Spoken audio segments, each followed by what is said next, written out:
Hey everyone, I'm Muneeb, founder of Stacks. Excited to be here. I think before we dive into the talk, let me give you a little bit background about myself, my journey in Bitcoin. Why do I work on what I work on? I'm a computer scientist. I did my PhD at Princeton, and that's where I discovered Bitcoin. The year is around 2013. So I've been a hodler for almost 11 years now. Discovered Bitcoin, both the monetary asset, but also the technology, and sort of like fell in love with it. So for the past sort of like 11 years, one of the things that I've been obsessed with is how Bitcoin grows. How do we take Bitcoin to more than 1 billion people? How does it actually, reach the mass markets? I tried hacking and building on Bitcoin early in the days, 2013, 2014, built a bunch of like toy things, discovered some limitations for scalability. And that's sort of like the core thesis of my work that has been since then. In 2017, I started Stacks, which is a Bitcoin Layer 2. We'll talk a little bit more about it later. Around the same time when Lightning started. Lightning is another Bitcoin L2, and there are also like different these things. But let's try to kick in. Let's try to try to see what do I mean by unlocking $1 trillion of capital. If you think about it, Bitcoin is the best form of digital capital. A lot of you would understand that, right? Like it's better than gold. It's better than property. It's actually appreciating much better than those asset classes. And that is, I view this as more like savings technology, right? So for the past 11 years, just like you have your savings account, for me, Bitcoin is my savings account. I keep putting more and more of my savings in Bitcoin, and I think that's a really good way of looking at this new technology. It's really like a savings technology out there. But the interesting thing is, if you think about property, let's say you're buying land, it's one thing to buy land, and it's a different thing to actually make it productive, like build some building on it so that you can start getting rent, or turn it into a more productive asset. So that's the thing that hasn't happened with Bitcoin yet. Most of the Bitcoin is not actually being used. Most of the Bitcoin is actually sitting in cold storage wallets. People are just holding it, and they're not actually deploying it as productive capital. And that's going to be the next evolution of Bitcoin. That's going to be the next thing. And that's a really, really big opportunity, especially if you're an engineer, if you're a developer, if you're an entrepreneur, and you want to actually come in and imagine programming against such a large asset class, trillions of dollars of capital, mostly just sitting there out there. And I think that's sort of going to be one motivation for designing L2s, and I'll sort of like walk you guys through it. All right. So let's see. I think the clicker is probably not working. Can someone flip the slides if you can? All right, let's stop here. I think you can go to the next slide. That's fine. All right. So I think this is a very, very interesting image, right? So back in the days, let's call it like early Bitcoin days, in the OG crowd, there was always this theory that people started making other networks, right? Bitcoin is the thing, it's the important thing, it's the true innovation, but people started playing around with other networks, right? So there was this theory that let the experiments happen on other networks. It's like almost like a playground, right? Like there's Ethereum, there's sort of like other places, and let them play around with risky ideas, let them sort of like experiment on their smaller chains. But once you find something that has real product market fit, once an idea actually works, we will bring it back to Bitcoin. Like, this was a widely held belief in the Bitcoin circles back in the day. And I think sort of like what happened was that these experiments did happen at other places. Like Ethereum and some of these other newer chains, I think they are more experimental. They play around with digital capital. People come and build stuff, right? And some of the things, they did start finding product market fit. For example, stable coins have clear product market fit. People want to use stable coins. Lending has clear product market fit. People want to deploy their capital and don't sell it and just want to borrow stable coins against it. And then these economies start to emerge, right? So if you look at Ethereum, it's like roughly 1/4 the size or even smaller. It might even keep getting smaller compared to Bitcoin. But if you look at the amount of capital that is actively deployed in Ethereum, it's around $80–90 billion. Just relative to Ethereum, we should have $300 billion, $400 billion of Bitcoin capital that is actively deployed. But it's not happening right now. My guess is actually that figure would be even bigger because Bitcoin has much bigger institutional acceptance, and it's like real money, right? Like it's like the big boys club.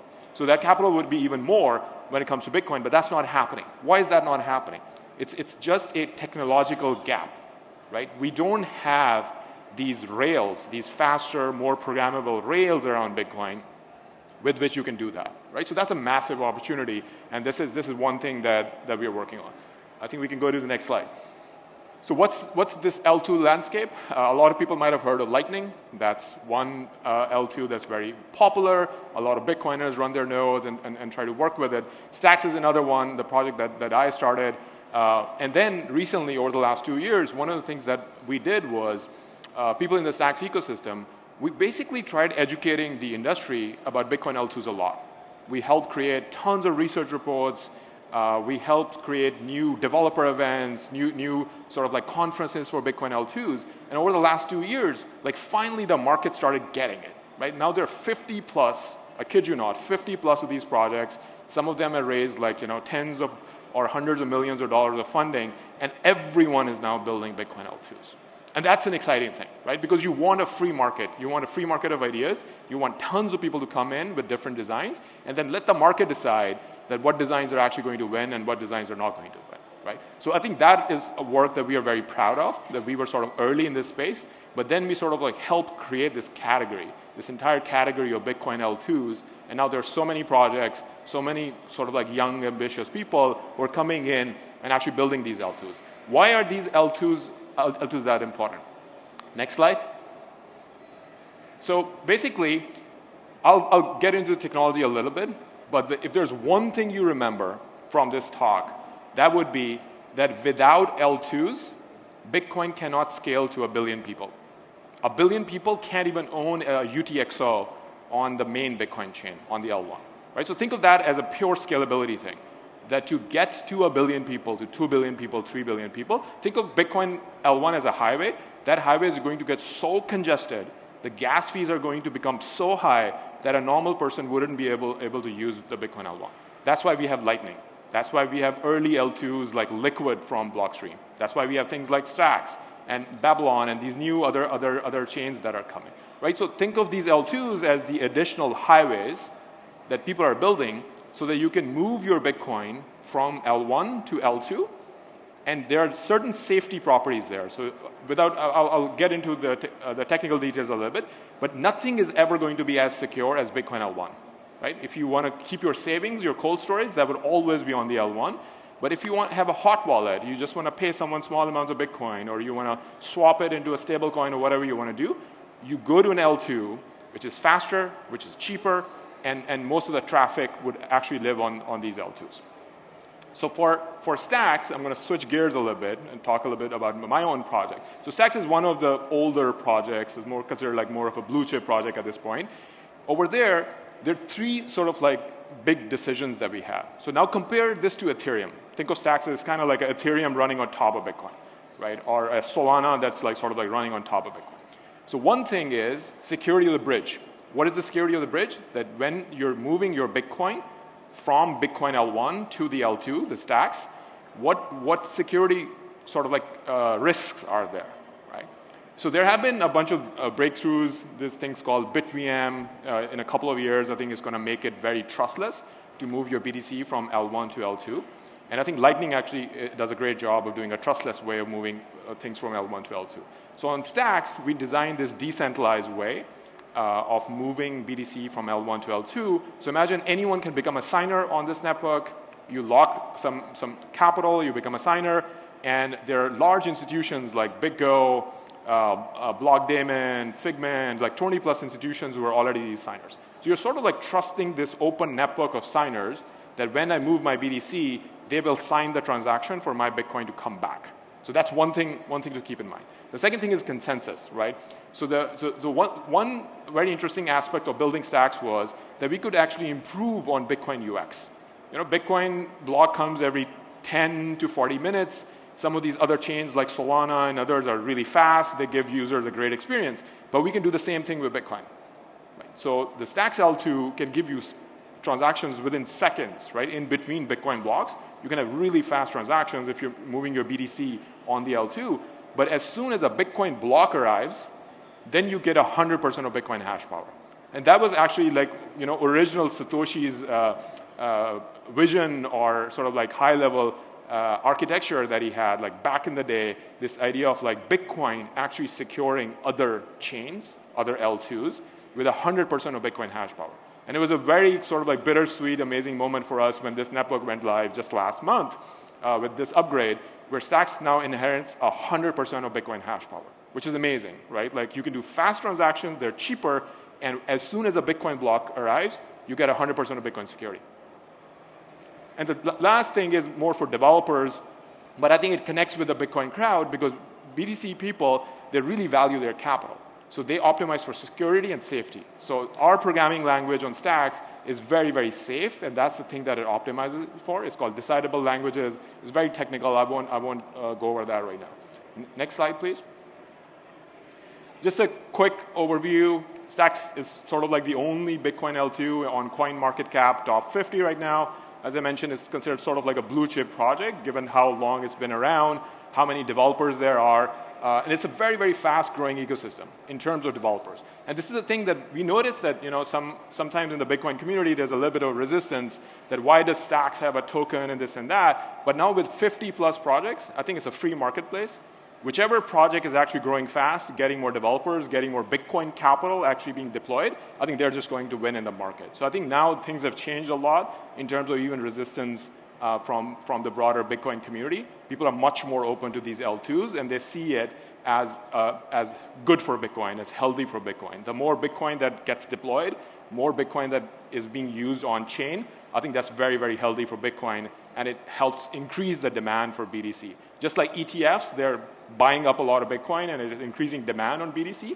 These L2s are sucking in a lot of Bitcoin capital, right? Because there's demand for Bitcoin to go there, earn yields, be used in DeFi, and so on. Next slide, please. Yeah. We can go to the next slide, yeah. All right, so I think I briefly covered the Nakamoto upgrade. It was 2+ years of like a lot of work. It went live last month. But the thing that I'm even more excited about is sBTC. You might have seen like billboards of WBTC around. So WBTC is basically this asset that BitGo, the company, issues on the Ethereum chain. The way it sort of like works is you give your Bitcoin to a single custodian, and they issue a programmable asset, WBTC, on Ethereum. And I think recently Justin Sun, I think he's around, he sort of like took over WBTC, and there's like $10 billion of WBTC supply out there. sBTC is very different. sBTC is decentralized. So there's no custodian in the middle.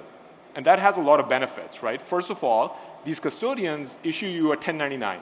So it's a tax event for you to go from BTC to WBTC because there's a custodian in the middle.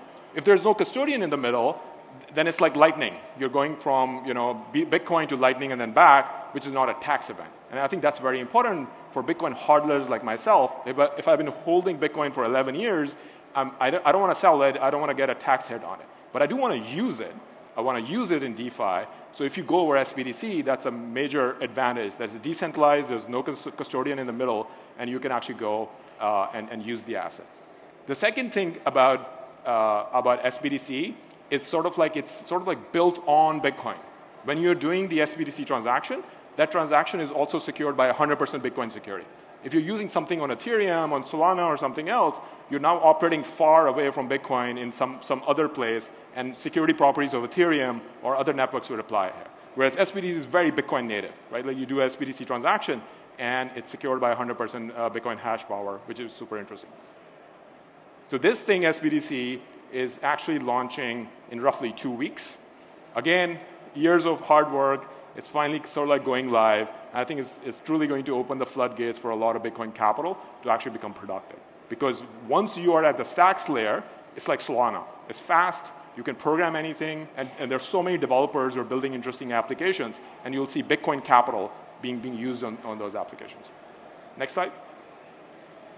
All right. So I think about these two properties of Stacks. We didn't go and build a small island. Like, these new chains, they always build their own ecosystems and their small islands that are away from Bitcoin. Once we built on top of Bitcoin, there are two interesting things that happen. As Bitcoin hash power goes up, the security of Stacks goes up with it. Right? We don't have to do anything. We're built on a giant, and as the giant becomes more powerful and more secure, Stacks automatically becomes more secure as well.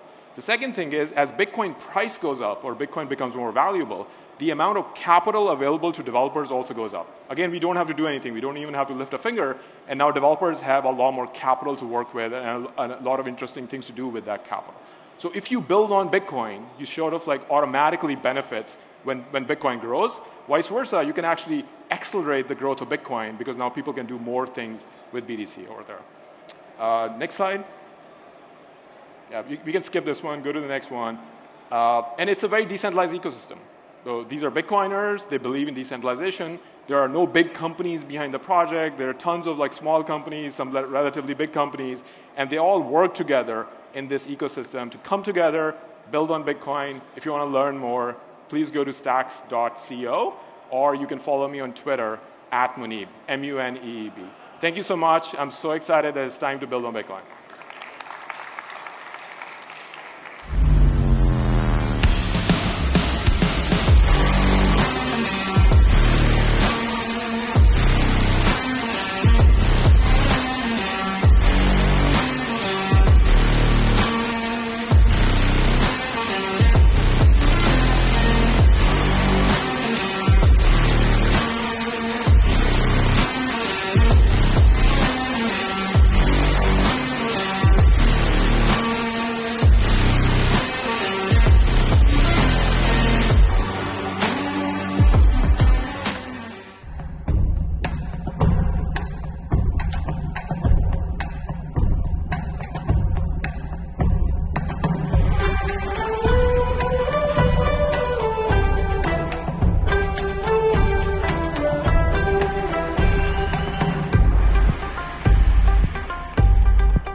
Is your company ready for the next evolution in financial strategy?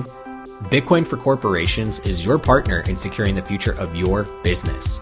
With exclusive membership benefits, our comprehensive masterclass, and a network of trusted service providers, we provide the insights and resources to help you incorporate Bitcoin into your financial strategy, ensuring stability and long-term value. Strengthen your business. Innovate with confidence. Bitcoin for Corporations, protecting your treasury and positioning you for the future.